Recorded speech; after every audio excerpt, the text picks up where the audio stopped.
Balingani Mabhungu naMatshitshi sanibonani. Igama lami uSpooky N isiZulu. Namhlanje sizodingida sichaze sicubungule umbhalo wobuciko onesihloko esithi Izinyembezi Zothando obhalwe nguD.B.Z. Ntuli. Sizocubungula indatshana osihloko sayo sithi uxolo. Balingani bami nani bafundi, lapha sizodingida uphawu lokuhlaziya olubizwa ngokuthiwa isakhiwo. Akekho ongazi ngokucabanga kwami ukuthi isakhiwo yindaba kusukela ekuqaleni iye maphakathi nendawo ize iyofinyelela ekugcineni. Yingakho nje siye sithi isakhiwo sinesethulo okuyindaba ekuqaleni, umzimba okuyindaba maphakathi, isiphetho okuyindaba ekugcineni. Isethulo naso sithinta okuthathu okuyilokhu: umlingiso osemqoka nenkinga abhekene nayo, isizinda, isisusa sodweshu. Umzimba nawo uthinta okuthathu: ukubhebhetheka kodweshu, isixakaxaka, uvuthondaba. Kanti kuyenzeka ukuthi isiphetho naso sithinte okuthathu okuwuvuthondaba, upholavuthondaba kanye nengujikhwebu. Ake siboneke ukuthi isethulo sethu simi kanjani. Sithola umlingiswa omkhulu noma osemqoka, umtolo, ebhekene nenkinga yokungqongqoza kwaSkebhe. Le nkinga imlethela uvalo, umanqikanqika, uyangabaza, yize efuna ngenhliziyo yakhe yonke ukungqongqoza. Isizinda, uma sibheka indawo lapha kusemzini kaSkebhe Nzuza.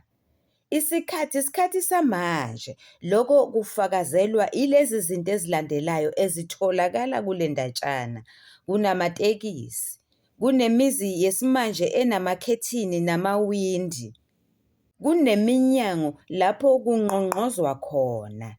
Isimo senhlalo asisihle, umtolo wesaba nje ngoba akulula ukuhlambuluka, akulula ukucela uxolo. Isisusa sodweshu sicacisa kube sobala ukuthi yini yona le eyenza ukuthi umtolo asuke kwakhe ayongqongqoza lapho kutholakala khona uSkebhe. Yilokhu okulandelayo: umtolo wesaba amakhanda ezinkukhu ezimnyama ayeklelisiwe ezigxotsheni lapho kugitshelelwa amatekisi kuleyo ndawo. Lawo amakhanda ezinkukhu ezazimnyama eziyisikhombisa. Lesi sigameko senzeke ngemuva kokunyamalala kukaSkebhe. Leyo nto yamakhanda aklelisiwe yayingakaze yabonwa. Amakhanda alezi zinkukhu ayelengiselwe phezu kwekhanda lalowo nalowo ofuna ukugibela itekisi. Lokhu kwahlanganisa amadoda ngamakhanda, kwazise kuwumuthi omubi. Ake siboneke ukuthi umzimba usiphatheleni. Udweshu lubhebhetheka ngenkathi kuqala ukufa abantu. Ngemuva nje kwesonto kubonakale izinkukhu. Sikhuluma nje bayisihlanu asebefile. Bebekhala ngento eyodwa, ikhanda. Baphathwa ikhanda bese beyafa njalo. Akupheli usuku umuntu eshilo ukuthi uphethwe ikhanda. Ginqikiyani. Kuyabonakala ukuthi uSkebhe ulifuzile igama lakhe. Phela unguSkebhe Baketule. Siyazi sonke ukuketula, ukuqethula, uwise phansi noma kwasani. Ngokwale ndatshana, ukubulala kwasani. Yaketula okwangempela uSkebhe ngoba imithi ayisebenzisile iyingozi. Umtolo wesaba ukufa, ubona kungcono ukuthi ahambe ayozixolisela. Umtolo akazi noma uyophuma ephila noma eseyisidumbu. Uyabona ukuthi uzosukela inyoka izihlalele emgodini. Ubengaziwa muntu uSkebe ukuthi washonaphi, wavele wanyamalala. Uyena umtolo othungathe waze wathola ukuthi uSkebe ulaphi. Akabingeleli uSkebe, uvula nje umnyango kuphela. Athithibale umtolo. Uyabona umtolo ukuthi usengozini ngoba indlu akuyona inesithunzi. Uphinde abone ukuthi uSkebe uhlomile, kunamazwi amadoda awezwayo kodwa angawaboni lawo madoda. La mazwi azwakala kwelinye ikamelo. Umthuse kakhulu nalokho, uvalo lumuthi heqe. uSkebe akafune kubuzwa impilo. Uthi uyathunukala uma ebona umtolo. Kwagobhoza izithukuthuku endodeni engumtolo.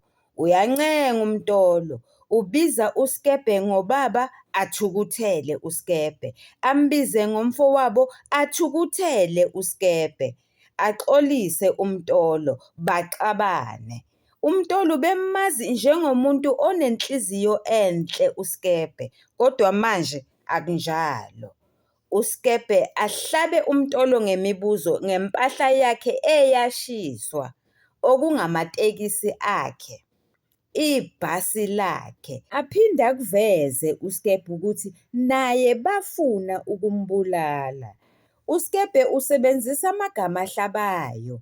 Uthi umtolo uzombhedela, uzomchukuluza.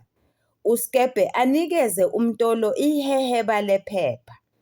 Uthi kunohla lwamagama makazibheke yena ukuthi ungunombolo bani, nembala enze njalo umtolo. Phezulu kunohla lwamagama abo bonke asebefile. Uyalibona igama lakhe umtolo, liyinombolo ye17. Aphefumulele phezulu umtolo. uSkebe uthi akanalo uxolo. Uthi into ayifunayo yinye nje, ukuba umtolo aqedele onke amadoda aye kulelo phepha. Yilelo uxolo analo. Lokhu kube inkinga ngoba umtolo akakaze wabulala muntu empilweni yakhe. Wasetshela umtolo ukuthi useyokhetha okukodwa, okuyilokhu ukushaya amakhanda amadoda noma ukukhokha impahla yakhe yonke eyasha. Balingani bami nani bafundi, okokugcina uvuthondaba. Uvuthondaba ingenkathi kuxazululeka zonke izinkinga umlingiswa omkhulu abhekene nazo. Yingenkathi sifika esicongweni. Iyaxazululeka yini inkinga kaMtolo yokucela uxolo? Lutho. Kunalokho ungena kolukhulu ubishi. Ngokucabanga kwami, isiphetho sale ndatshana sithinta ingwijikhwebu. Bengingacabanga ukuthi uSkebe angeke angalwamukeli uxolo. Ukhetha ukwethwesa umtolo ijoko elingaphezulu kwalokhu bekwenzeka. Balingani bami nani bafundi, nisale kahle, niyathandwa.